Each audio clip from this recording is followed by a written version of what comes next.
내 주여 뜻대로 행하시옵소서 그러잖아요, 그죠? 근데 그 주님의 뜻이 이루어졌을 때 여러분이 생각하는 거랑 완전히 다르면 어떡하실 거예요? 그런 경우가 없겠습니까? 하나님께서는 당연히 나에게 유리하게 하실 것이다, 나를 잘되게 하실 것이다, 이런 생각을 하지 않습니까? 그런데 하나님의 뜻이 이루어졌어요. 근데 그게 그 결과가 내가 생각하는 거랑 완전히 다르다면, 나는 흥하기를 원했는데 하나님의 뜻이 이루어지고 보니까 나는 쇠하고, 나는 아주 편안하길 원했는데 하나님의 뜻이 이루어지고 나니까 아주 고통 가운데 빠지고, 여러분 그런 경우가 없을 것이라고 장담하십니까? 그러니까 내 주여 뜻대로 행하시옵소서, 이 찬송가를 부르고 나서 아멘 이렇게 하는 거는 어려운 것 같아요. 여러분 오늘 말씀 1절에 보시면은 무슨 단어가 하나 나오느냐 하면요, 너희 의인들아 여호와를 즐거워하라. 찬송은 어떤 사람들이 한다고 그랬습니까? 정직한 자들. 이 대목에서 참 말씀이 진도가 잘 안 나가요, 그죠? 정직한 자들이 할 수 있는 게 찬송이에요. 정직하다는 게 무슨 뜻일까요? 내게 닥쳐온 환경이나 여러 가지 이루어지는 상황에 대해서 정직한 평가를 내릴 수 있는 사람, 그런 사람만 찬송을 할 수 있다는 겁니다.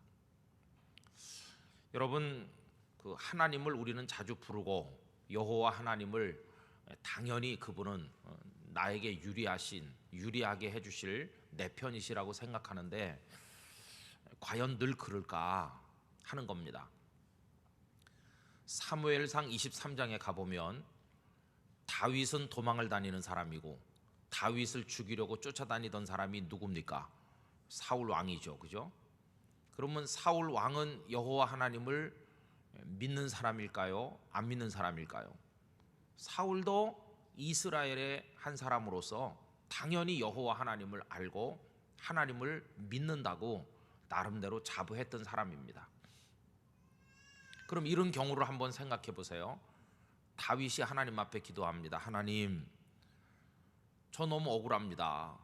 제가 잘못한 게 없는데 원수들이, 그 원수들 속에는 사울 왕도 있고 사울 왕의 최측근 신하들도 있을 것이고, 또 사울을 따라서 다윗을 잡으려고 쫓아다니는 군사들도 그 원수들 속에 포함되어 있겠죠.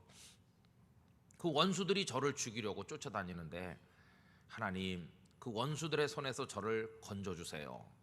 이렇게 다윗이 기도했을 거 아니겠어요? 시편에 그런 기도들이 많이 나오지 않습니까? 그러면 사울은 하나님 앞에 기도하지 않았을까? 하나님, 제가 언제 왕 된다고 한 적이 있습니까? 그런데 제비뽑기를 해가지고 제가 뽑혔고, 제비는 하나님이 뽑으시는 거 아닙니까?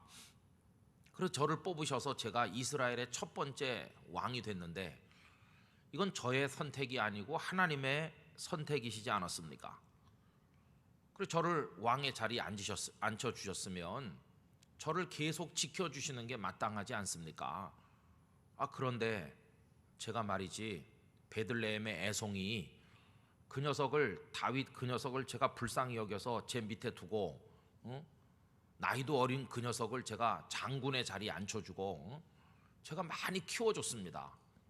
거기다가 제 딸까지 시집을 보내가지고 사위까지 삼았는데, 그 녀석이 말이지 음흉한 계획을 가지고 사람들의 민심을 자기 쪽으로 쏠리게 해가지고 하나님이 제게 주신 왕권을 노리고 있습니다. 하나님, 이래도 되는 것입니까?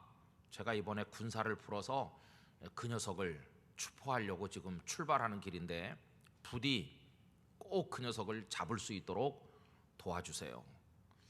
이런 기도 드리지 않았을까? 그리고 성경에 언급은 안 돼 있지만 왕권에 아부하는 엉터리 선지자들도 거기 많이 달라붙어 가지고 왕이시여, 이번에 가면 사울 그 녀석을 꼭 잡을, 다윗 그 녀석을 꼭 잡을 수 있을 거라고 하면서 사울 곁에 붙어가지고 여호와 하나님의 이름을 불러대면서 기도하는 사람들이 없었을까요? 틀림없이 있었을 거예요. 그 사무엘상 23장에 가보면 이렇게 추적하는 도중인데 도무지 다윗이 어디 있는지 알 길이 없어요. 그러니까 전국에다가 이제 명령을 내린 것이죠. 누구든지 다윗이 어디 숨어 있는지를 알려주면 크게 포상하겠다. 옛날식으로 말하면 사방에 방을 붙이고 이렇게 한 것이죠. 다윗은 쫓기는 신세고 사울은 현재 나라를 장악하고 있는 최고 권력자니까 사람들의 민심이 다윗에게 있긴 있지만 아직도 대부분의 사람들은 사울을 추종하는 거죠. 그 권력에 빌붙어야 되는 거 아니겠습니까? 그때 사람들로서는 그 10이라는 곳이 있었는데 이 10이라는 동네 사람들 몇 사람이 다윗이 숨어 있는 것을 알게 됐어요. 그래가지고 기브아까지 사울이 군사들과 함께 머물고 있는 기브아까지 쫓아가서 정보를 제공했습니다. 왕이시여, 저희가 요 얼마 전에 우리 마을 근처에 다윗이 나타난 것을 우리 눈으로 똑똑히 봤습니다. 지금 빨리 내려오십시오. 우리가 길 안내를 해서 다윗을 잡을 수 있도록 도와주겠습니다. 이렇게 정보를 제공하니까 거기 말씀에 뭐라고 돼 있냐면은 사울 왕이 그들을 축복해 줍니다. 좋은 정보를 줬으니까 축복해 주는데 뭐라고 축복하냐 하면은 너희가 나를 긍휼히 여겼으니 여호와 하나님께서 너희들에게 복을 주시기를 원한다. 여러분, 사울이 누구 이름으로 얘기합니까? 여호와 하나님의 이름을 들먹거리는 거예요. 여호와 하나님의 이름으로 축복해 주는 거예요. 그럼 여기서 다윗도 여호와 하나님을 찾고 사울도 여호와 하나님을 찾으면서 축복해 주고, 그러면 여러분들이 하나님이시라고 하면 누구의 기도를 들으시겠어요? 누구 맘대로 될까요? 그 당연히 하나님의 맘대로 되는 거죠. 그렇죠? 기도를 드리는 사람의 뜻대로 응답되는 게 아니고 기도를 들으시고 응답하시는 그분의 뜻대로 되는 줄로 믿습니다. 그게 내 주여 뜻대로 행하시옵소서, 방금 부른 찬송 그대로거든요. 홍길동하고 나하고 철천지 원수인데 홍길동도 하나님 앞에 가서 저 김 목사가 나한테 이럴 수가 있습니까? 그러면서 저 김 목사를 본때를 보여주세요, 이렇게 기도하고, 그런 사람이 없기를 간절히 바라지만 저도 저대로 억울해가지고 홍길동 때문에 내가 못 살겠습니다. 하나님, 그 원수의 손에서 저를 건져주세요. 뭐 다행히 그런 기도는 지금 하고 있지 않습니다. 그렇게 한다고 가정해보면 하나님이시라면 여러분들이 누구 기도를 들으시겠어요? 이 두 사람이 다 끄트머리 기도 끝내면서 뭐라고 합니까? 믿습니다. 그리고 갔어요. 그런데 며칠 후에 두 사람 중에 한 사람의 기도가 응답되는 거예요. 제 기도가 응답되면 홍길동은 납작해질 것이고 홍길동의 기도가 응답되는 그 순간 저는 납작해질 것이고, 그럼 만약에 홍길동의 기도에 하나님이 응답하셨다고 해봅시다. 그럼 제가 가서 하나님 앞에 따지겠죠. 하나님, 어떻게 그 나쁜 녀석의 기도를 들으실 수가 있습니까? 그렇게 따지면 하나님께서 뭐라고 하실까요? 이놈아, 네가 더 나쁜 놈이야. 그러실 가능성이 없을까요? 그럴 가능성이 많이 있습니다. 사울도 여호와 하나님을 들먹거리고 다윗도 여호와 하나님을 불러서 기도하는데, 여러분, 우린 다 스토리를 아니까 하는 얘기인데 나중에 하나님께서 누구의 손을 들어주셨나요? 다윗이 옳다는 거예요. 다윗의 손을 들어주셨어요. 누구 맘입니까? 하나님의 맘대로죠. 우리가 감히 왜 다윗의 손을 들어주셨느냐고 따질 수 있는 입장도 못 되고 그럴 자격도 없어요. 왜냐하면 하나님의 판단은 너무너무 정확하니까요. 다윗이 옳다, 다윗이 왕이 되는 것이 내 뜻이야. 사울, 네가 아무리 다윗을 잡아 죽이려고 쫓아다녀도 너의 계획은 이루어질 수 없다. 그럼 여러분, 하나님의 마음이 오늘 아침에는 이랬다가 내일 아침은 저렇고 내일 아침엔 이랬다가 그 다음날 아침은 이렇고 왔다 갔다 하시는, 조변 섞게 하시는 그런 변덕이 많으신 하나님이십니까? 아닙니다. 하나님의 뜻은 일정합니다. 무엇을 기준으로? 당신의 공의를 기준으로, 당신의 섭리를 따라서. 하나님의 뜻은 아침 다르고 저녁 다른 게 아닙니다. 이 사울이 하나님을 떠났어요. 사울이 하나님의 명령에 불순종했어요. 사울이 자기 멋대로 굴었어요. 하나님의 손에 의해서 왕이 됐지만 사울은 자기가 이스라엘의 왕이 된 것처럼 생각하면서 하나님을 청종하지 않았을 때 하나님의 뜻은 정해졌어요. 어떻게? 사울을 폐하시기로, 그리고 다윗을 왕으로 세우시기로 하나님의 공의의 판단에 따라서 정해진 것이. 그러니까 이 사울이 하나님께서 그렇게 정하신 이후에 아무리 다윗을 잡아 제거할 수 있게 해달라고 기도를 해도 그 기도는 아무 소용이 없는 것이, 헛수고를 하는 기도죠. 그죠? 저는 오늘 읽은 이 시편 말씀을 이제 묵상을 하면서 어떤 면으로 참 두려움을 느꼈어요. 오늘 말씀의 제목을 여호와의 뜻이 이루어질 때 이렇게 했는데, 여호와의 뜻이 이루어질 때 나는 웃는 자가 될 것인가 아니면 우는 자가 될 것인가? 여호와의 뜻이 이루어질 때 다윗은 웃는 자가 되었고 사울은 통곡하는 자가 되는 거 아닙니까? 근데 우리는 다 무슨 전제를 깔고 있냐 하면은 나는 당연히 웃는 자가 될 것이라는 전제를 우리 가지고 있잖아요. 너무 쉽게. 그러나 정말 그럴까 하는 것입니다. 여러분, 내 주여 뜻대로 행하시옵소서. 그래가지고 그게 이루어졌을 때, 그것이 하나님의 뜻이 이루어진 그 뜻이 여러분들이 간절하게 바라는 그것과 꼭 일치될 거라고 하는 확신을 얼마나 가지고 계십니까? 또 그 확신을 가지신다면 그렇게 확신할 수 있는 자신감은 어디서 오는 것입니까? 당연히 내 기도가 하나님의 뜻과 일치해서 하나님의 뜻이 이루어지면 나는 웃는 자가 될 거라고 자부하는 근거가 어디 있느냐 하는 것입니다. 혹시, 참 두려운 얘기지만 오늘 나는 하나님 앞에 사울이 아닐까? 나는 내 나름대로 여호와 하나님을 불러서 기도하고 내 나름대로 하나님을 찾고는 있지만 하나님께서 이미 넌 틀려먹었어 이러신 것이라면 오늘 내가 하나님을 찾는 게 그게 무슨 의미가 있겠는가? 이런 두려운 생각을 가지게 된다는 것입니다. 여러분, 여기 아까 정직한 자들이 찬양한다고 그랬는데요, 오늘 이 말씀을 읽으면서 우리가 좀 정직해 볼 필요가 있어요. 정직. 여러분, 히스기야 이야기를 이제 한번 해보면, 히스기야가 죽을 병에 걸리지 않았습니까? 그죠? 그래서 하나님께서 이사야에게 너 아무래도 안 되겠다고, 이제 너의 나를 정리해야 되겠다 이렇게 말씀하니까 히스기야가 하나님 앞에 눈물로 기도했죠. 그죠? 그때 하나님께서 히스기야를 몇 년을 더 살게 해주셨습니까? 15년 더 살게 해주셨어요. 그죠? 잘 아시는 얘기죠.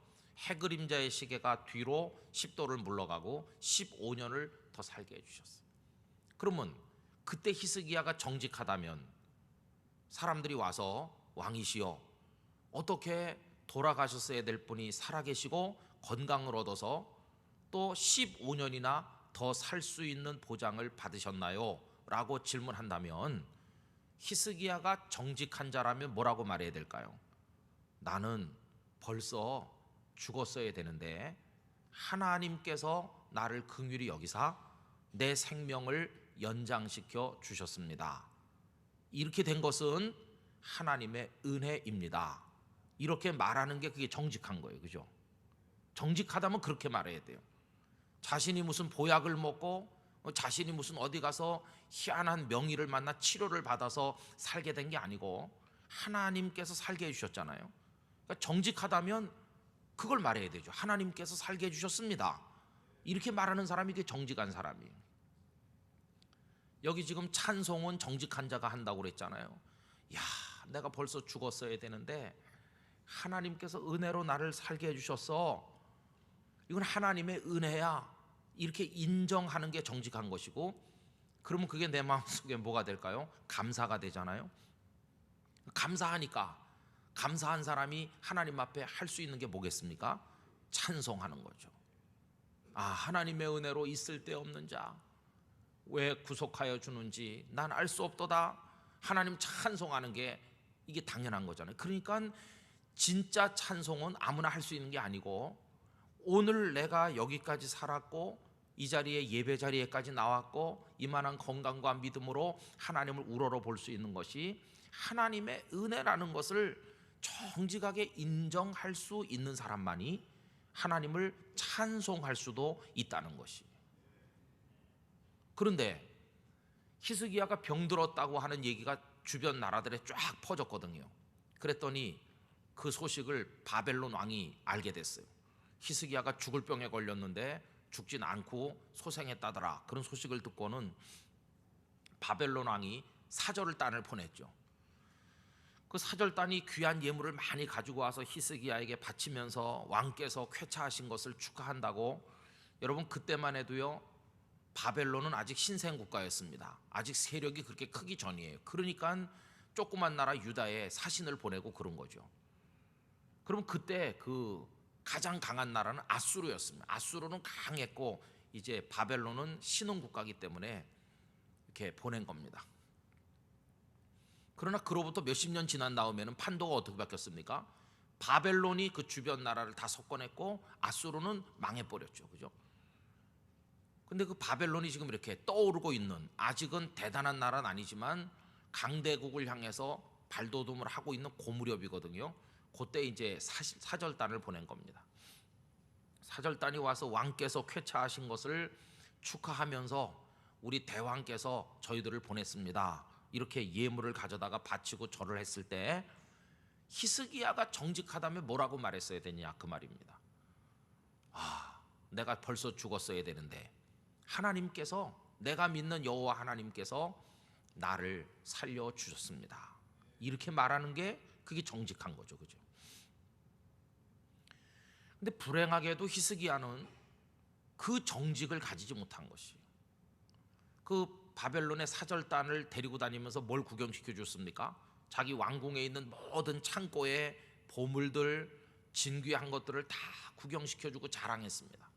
성전에 있는 귀한 것들을 다 꺼내서 보여주면서 우리나라가 말이지 이 정도로 부강하다, 관세 받을 나라가 결코 아니다 하면서 자기의 영광을 바벨론 사절들에게 과시했어요.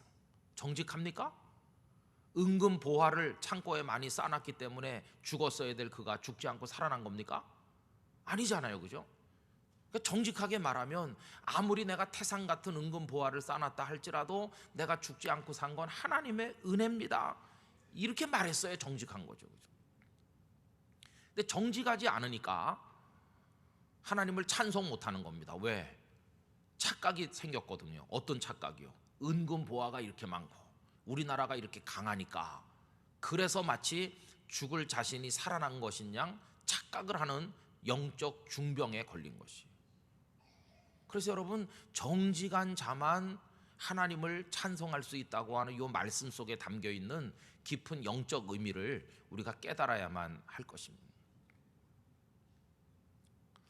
저는 오늘 우리가 이렇게 평안한 모습으로 이 수요 예배 시간에 이 자리에 앉아 있는 은혜에 대하여 하나님 앞에 정직한 감사를 드리게 되기를 원합니다. 그리고 정말 그 감사를 밑바닥에 깔고 우리 아버지 하나님을 찬송할 수 있기를 기원합니다. 뭐 내가 대단해서 이 자리에 나왔고 뭐 내가 믿음이 어쩌고 저쩌고 하면은 이미 그건 정직한 게 아니고요. 그 정직하지 않은 사람은 자기 덕택에 산다고 착각하니까 찬송이 나오지도 않는 거예요. 찬송은 하나님의 은혜를 감사하는 사람만 할 수 있는 것이니까요. 자, 그럼 봅시다. 내가 지금 정직하지 않아요. 하나님의 은혜로 살았는데도 내가 정직하지 않아가지고 내 덕에 살아온 것처럼 교만하기 짝이 없고, 하나님을 부르긴 부르지만 간절한 믿음으로 부르는 게 아니라 그냥 형식적으로 부르면서 기도하긴 하지만 뭐 어차피 내가 알아 살아가는 거지, 이런 생각을 하고 있다고 한다면 하나님께서 우리의 기도를 들으실까요? 우리의 기도는 들으시는 기도가 아닌 것이죠. 그래서 내 딴에는 나는 하나님도 잘 믿고 내 노력도 열심히 하고 내 딴에는 잘 사는 줄로 생각했는데 나중에 하나님의 뜻이 이루어진다며 보니까 내 기대와는 전혀 다른 거예요. 나는 흥왕할 줄로 알았는데 오히려 패망에 이르게 되는 것이. 하나님, 제가 기도를 안 했습니까? 뭐 하나님 앞에 제사를 안 드렸습니까? 나도 내 나름대로 했는데 왜 이렇게 하시는 겁니까? 라고 하나님 앞에 따져봤자 하나님께서는 공평과 정의로 이미 판단하신 것이 너는 가짜야, 이렇게. 저는 우리 기독교인들이 좀 하나님 앞에 정직해야 된다고 생각합니다. 그냥 와서 주일날 뭐 하나님을 부르고 뭐 예배하고 그러니까 당연히 내 기도는 하나님이 들으시고 하나님은 내 편이시고 나는 뭐 다 잘 될 걸로 착각하면 안 되겠다는 것이죠. 정직하게. 그래서 여러분, 그냥 하나님은 필요할 때 아무데나 부르면 달려오셔서 내가 원하는 걸 채워주시는 그런 분은 아니시라는 것을 우리가 알아야 되겠다는 것입니다. 저는 우리 교회 성도님들은 다 다윗이 되시기를 축원합니다. 그의 기도를 하나님이 들으신 것처럼 저와 여러분의 기도를 하나님께서 들으시기를 간절히 기원하는 것입니다. 지금 여기 시편 33편은요 지은 사람이 누군지 모릅니다. 대부분의 주석가들은 1절부터 마지막 절까지를 분석하면서 언제적 시로 생각하고 있느냐 하면 아까 히스기야 얘기를 했었는데 히스기야가 왕으로 있을 때 아수르의 사네립 왕이 18만 5천 명의 군대를 보내서 예루살렘을 겹겹이 포위했죠. 그죠? 그 상황을 여러분 아시잖아요. 예루살렘은 여러 겹으로 포위당해서 살아날 희망이 하나도 없었습니다. 그러면 그 사네립이라는 왕은 도대체 어떤 사람일까요? 오늘 나눠드린 유인물 1번에 보시면 자신의 뜻대로 하는 사람이고 자신의 뜻대로 할 수 있는 사람처럼 보였던 사람이 바로 이 사네립입니다. 사네립은 주전 705년부터 681년까지 왕위에 있었던 인물입니다. 만 24년 동안 재위했어요. 그 아버지 사르곤 2세 때 아수르는 거대 제국이 됐습니다. 여러 나라를 정복해가지고 최강의 나라를 이루었고 그 나라를 물려받은 사람이 사네립입니다. 그 사네립의 평생은 여러 나라를 정복하는 생애였습니다. 그러다가 남한국 유다를 먹어치우기 위해서 18만 5천 명의 군대를 보내 예루살렘을 에워싼 겁니다. 사네립의 과거 전력으로 보면 그보다 여러 배 강한 나라도 다 집어먹어왔기 때문에 이 유다 같은 거는 한 입 먹잇감도 안 된다고 생각했을 겁니다. 뭐든지 다 자기 뜻대로 되는 사람이에요, 사네립. 그죠? 지금까지 연전연승해 왔으니까 당연히 그럴 거라고 생각을 했을 겁니다. 그런데 결과는 어떻습니까? 결과는 처참하죠. 어떻게 처참합니까? 히스기야가 성전에 올라가서 옷을 찢으며 베옷을 입고 하나님 앞에 몸부림쳐서 백성들과 함께 눈물로 구원해 주시기를 기도하였습니다. 그때 그 랍사게라는 아수르 장군을 통해서 사네립이 보낸 편지가 도착을 했는데 그 편지에 보니까 이 세상 어느 신이 내 손에서 자기 백성을 건진 적이 있었느냐? 너희들이 여호와를 의지하지만 여호와도 내 손에서 너희들을 건질 수는 없을 것이다. 이 사네립이 자신을 전능한 신처럼 생각하면서 여호와 하나님을 비웃는 그런 편지를 보낸 것이, 히스기야가 너희들을 건지겠느냐? 이런 조롱하는 편지. 이 편지를 들고 히스기야가 성전에 올라가 하나님 앞에 펴놓고 하나님 보시옵소서 그러면서 눈물로 하나님 앞에 부르짖었더니 뭐든지 다 할 것 같고 할 수 있었던 사람처럼 보였던 사네립의 신세가 어떻게 되는지 아십니까? 하나님께서 손을 한번 내미시니 그 18만 5천 명이나 되는 막강 대군이 하룻밤에 다 시체로 변해버려요. 그리고 유다는 칼 한 번 휘두르지 아니하고 위기에서 벗어났고 얼굴이 뜨거워진 이 사네립은 자기 나라로 돌아갔는데 두 아들에 의해서 살해를 당했어요. 아들의 칼에 맞아 죽었어요. 그리고 아버지를 죽이는데 가담하지 않았던 엘사나돈이라는 다른 아들이 이 사네립의 뒤를 이어서 아수르의 이제 왕이 됩니다. 그리고 아수르가 국력이 쇠퇴하면서 아수르가 무너진 그 자리를 대신 차지한 대제국이 아까 말씀드린 바벨론 제국이죠. 그럼 여러분, 왜 뭐든지 다 할 수 있을 것처럼 보였던 사네립이 실패했습니까? 여러분, 그 유인물 괄호 2번에 보시면요, 실패 이유가 뭐냐? 첫째, A번, 여호와께서는 나라들의 계획을 폐하시고 민족들의 사상을 무효하게 하시는 분이시기 때문에 사네립의 계획이 무효화된 겁니다. 10절 말씀 다 같이 한번 읽어보실까요? 여호와께서 나라들의 계획을 폐하시며 민족들의 사상을 무효하게 하시도다. 여러분, 이 말씀을 읽을 때 우리가 아멘 하잖아요. 그런데 아까 드린 말씀을 생각을 해보세요. 하나님께서 계획을 폐하시고 그들의 사상을 무효하게 하시는 때 우리가 아멘 하는데, 폐해지는 계획, 무효화되는 사상이 내 생각이고 내 계획이라면 어떡할까요? 하나님께서 내 계획을 무효화시키고 내 생각을 폐하시면은 그때도 아멘 할 수 있을까? 그 다음에 B번, 왜 사네립의 계획이 무너지느냐? 사람의 계획은 무너지고 그 대신 여호와의 계획은 영원히 서고 대대에 이르기 때문이죠. 그죠? 11절 다 같이 읽어봅시다. 여호와의 계획은 영원히 서고 그의 생각은 대대에 이르리로다. 할렐루야. 사람의 계획은 무너지는 것이고 하나님의 계획이 성취되는 거죠. 그럼 아까 사울 왕을 얘기했는데 사울 왕의 계획이 뭡니까? 사울 왕의 계획은 다윗을 잡아서 제거하고 내가 편안히 왕노릇 하다가 내 아들 요나단에게 왕위를 물려주겠다. 이게 사울의 계획이죠. 그걸 위해서 기도했겠죠. 그런데 사울의 계획은 무너지고 그 대신 누구의 계획대로 되셨습니까? 하나님의 계획대로, 하나님의 뜻대로 돼서 사울의 가문은 무너지고 다윗이 왕이 된 것이에요. 그러면 그때 우리가 다윗이라면 천만다행이죠. 야, 하나님이 나의 원수들의 계획을 무너뜨리시고 나를 왕의 자리에 앉히셨어. 그러면 할렐루야 할 수 있지만, 내가 사울의 입장에 있다면 하나님께서 나의 계획을 폐지시키시고 내가 미워하는 그 사람을 내 자리에 앉힌다고 거꾸로 입장을 바꿔 생각해 보면 그때도 아멘 할 수 있을까? 그게 문제인 것이죠. 그 다음에 C번, 왜 그 사네립의 계획은 무너질 수밖에 없냐? 여호와께서 공의와 정의를 사랑하시기 때문이다. 5절에 보면요, 그는 공의와 정의를 사랑하시며 이렇게 나오잖아요.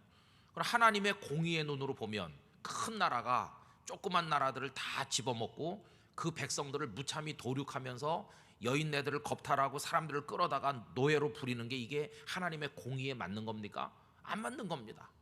그러니까 하나님의 공의의 눈으로 보면 이 사네립이 아무리 대단해도 그의 계획은 다 폐지되는 게 마땅한 것이에요. 그의 군대는 시체가 되는 게 당연한 것이에요. 사울과 다윗 사이 얘기로 돌아가 보면 그것도 마찬가지예요.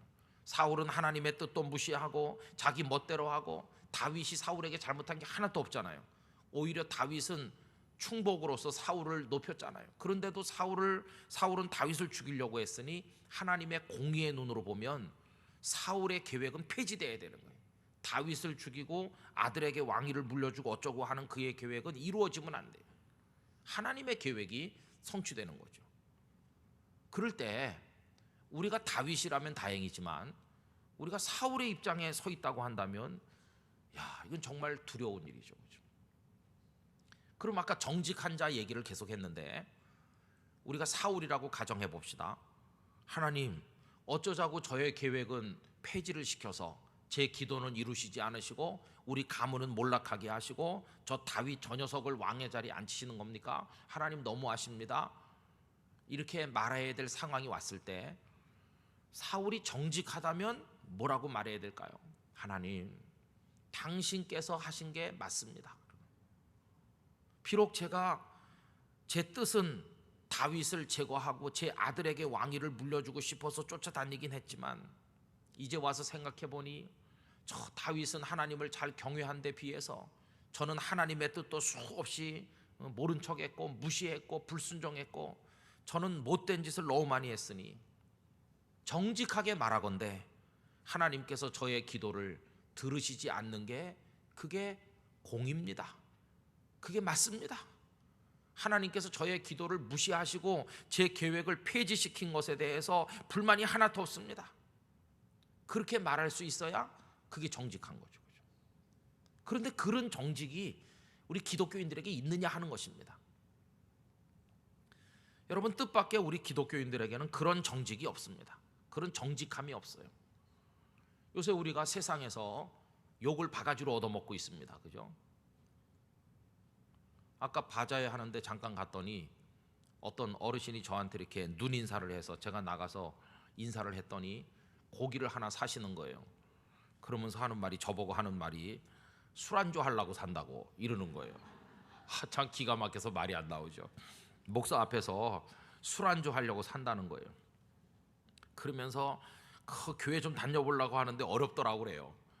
우리 장로님께서 이번 주부터 나랑 땅끝 교회 이렇게 우리 황 장로님 얘기하니까 내 다니게 되면 요 이영도 가까운 데 다닐 거라고 그러는 거예요. 그러니까 여러분, 어디 가서 목사입니다 그러면은 우리 교회 안에서야 여러분들은 저를 사랑하시니까 아유 목사님이 이렇게 말했대 이러면 저를 다 위해 주셔서 참 고마운데, 바깥에 나가도 모든 사람이 제 말을 들어주고 저를 위해 줄까요? 그건 아니거든요.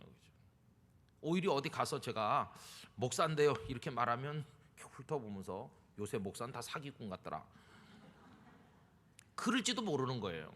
하도 우리 교회가 욕을 많이 얻어먹고 있으니까. 그럼 우리 기도합니다. 모여가지고 하나님 아버지, 세상에 나쁜 사람들이 우리를 비난하고 그 원수들의 비난에서 우리를 건져주시고, 하나님께서, 공의의 하나님께서 보실 때 이놈들아 욕 얻어먹는 게 싸, 그렇게 말씀하시면 어떡할까요? 우리의 기도를 이루시지 않으시고 오히려 교회가 부흥하고 잘 되는 게 아니라 우리에게 환난이 오고 핍박이 오고 고통이 오고, 우리가 그렇게 교회가 잘 되게 해달라고 기도했는데 우리 기도를 듣지 않으시고 우리를 코너로 몰아붙이시면 그때 우리가 뭐라고 말해야 돼요? 너무하시다 이렇게 하면 되겠습니까? 아니면 정직해가지고 하나님 이렇게 얻어맞는 게 맞습니다. 세상 사람들이 우리를 욕하는 게 당연합니다. 저지른 과거를 보면 이거보다 더 심한 고통을 받아도 그래도 싸지요. 우린 나쁜 놈들입니다. 하나님, 이렇게 말할 수 있는 정직이 우리에게 있을까? 여러분, 이 정직이 없으면요 절대로 하나님을 찬송할 수 없어요.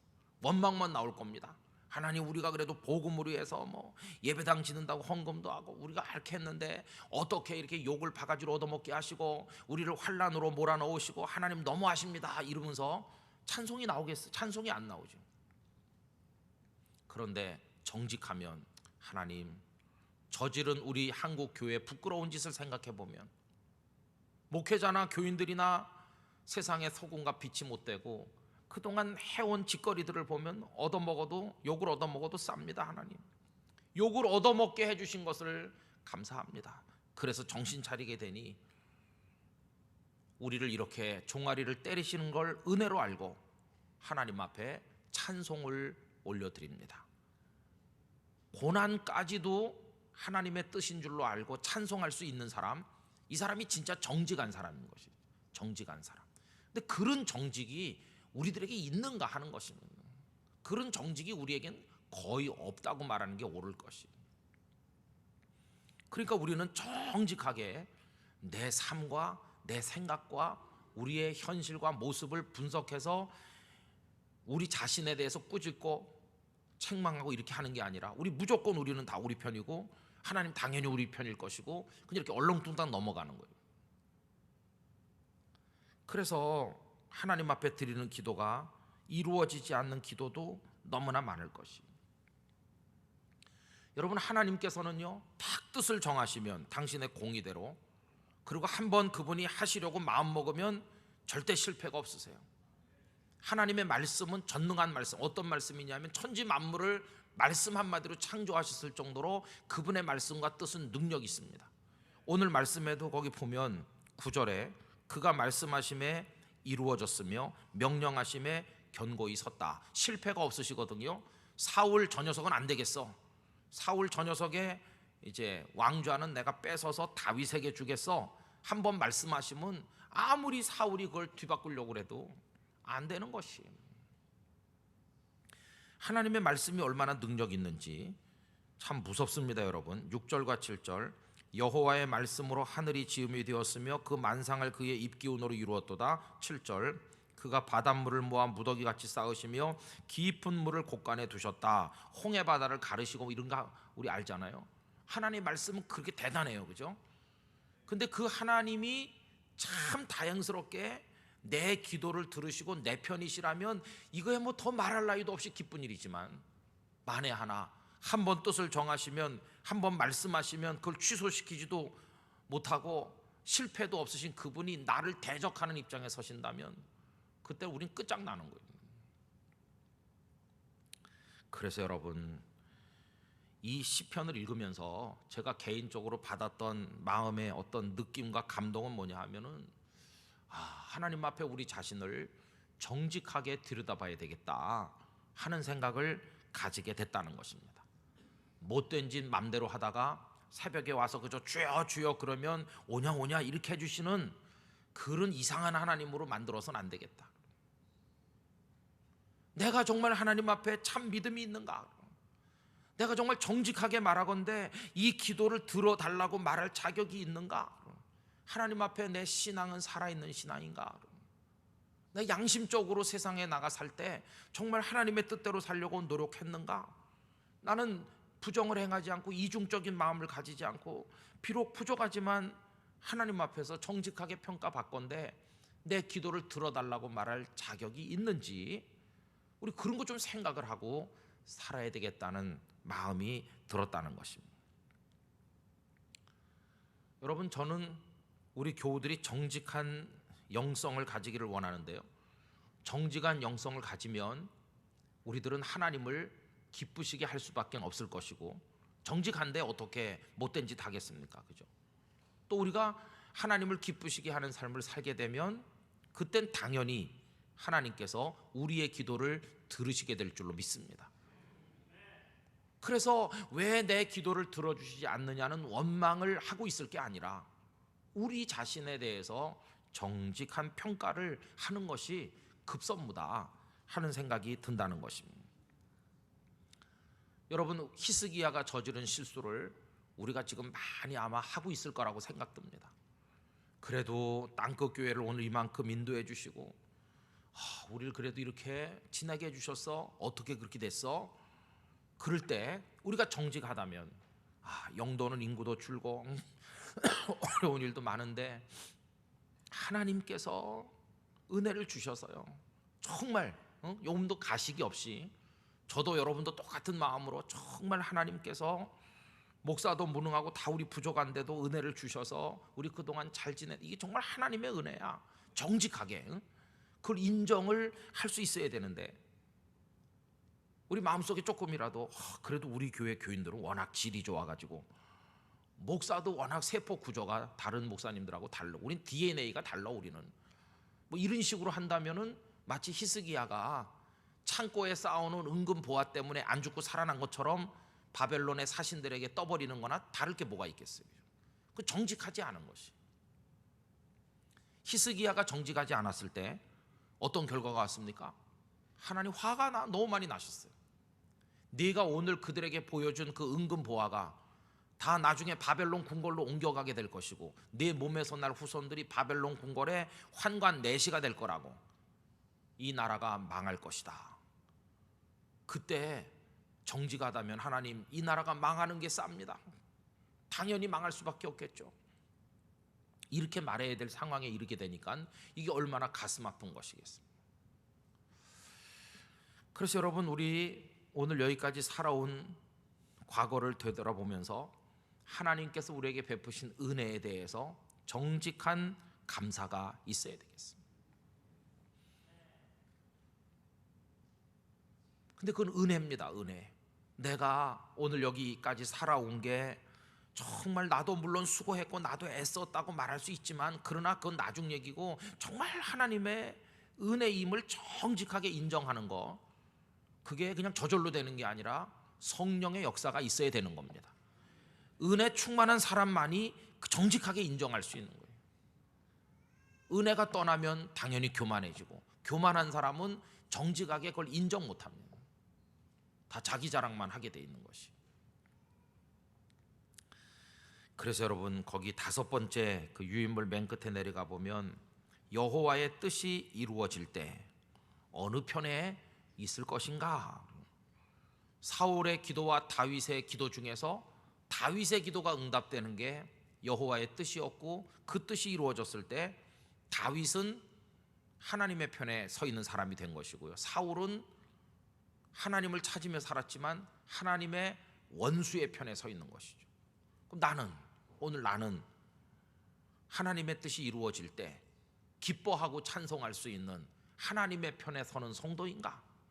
아니면 하나님이 진노하시는 편에 서 있는 사람인가?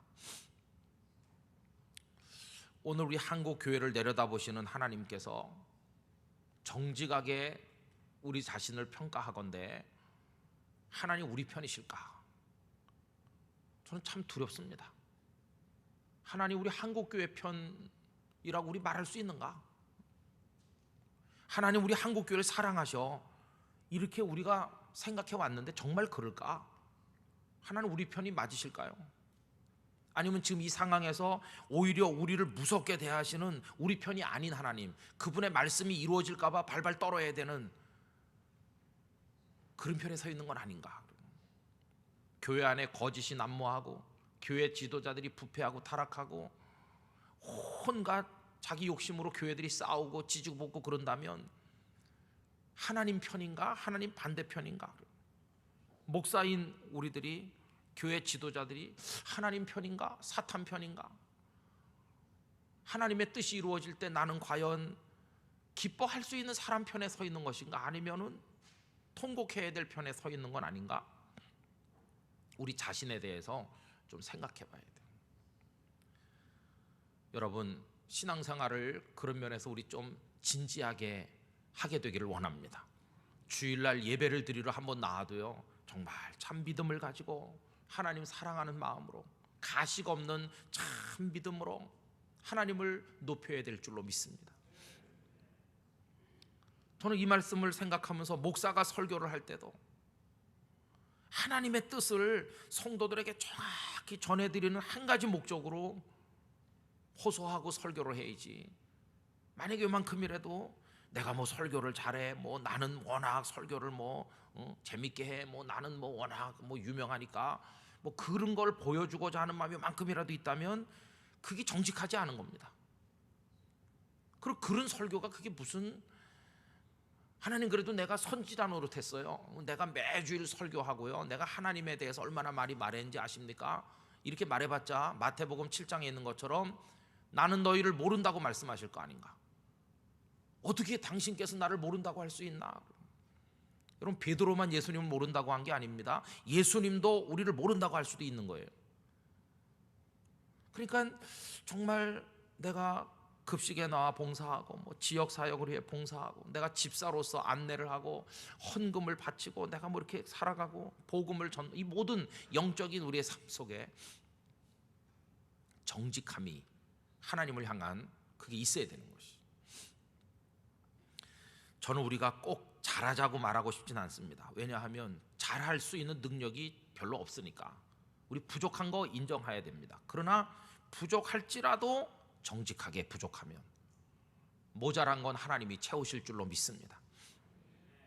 그런데 부족함을 인정하는 것까지도 정직하지 않다면, 할 수 있는 능력도 없으면서 있는 것처럼 말하고 그렇다면 하나님께서 너 알아서 잘해봐라 그러시지 않을까? 저는 과부의 두렙돈 헌금을 왜 예수님이 칭찬하셨을까를 생각해 보니까요, 액수가 얼마 안 되지만 너무나 작은 동전 두 잎에 불과하지만 그 여인은 하나님 앞에 정직한 겁니다. 하나님, 요것밖에 없어서 죄송해요. 그렇지만 제사정 아시잖아요. 거기 정직함이 있어요, 그죠? 뭐 숨길 것도, 과시할 것도, 뭐 이거 바쳐 자랑할 것도, 뭐 그런 게 아무것도 없어요. 그냥 하나님과 나 사이에 진실만이 있는 거예요. 그러나 하나님, 제가 요거밖에 없지만요, 하나님의 은혜에 대한 감사는 가식 없이 진짜입니다. 저 하나님께 정말 감사합니다.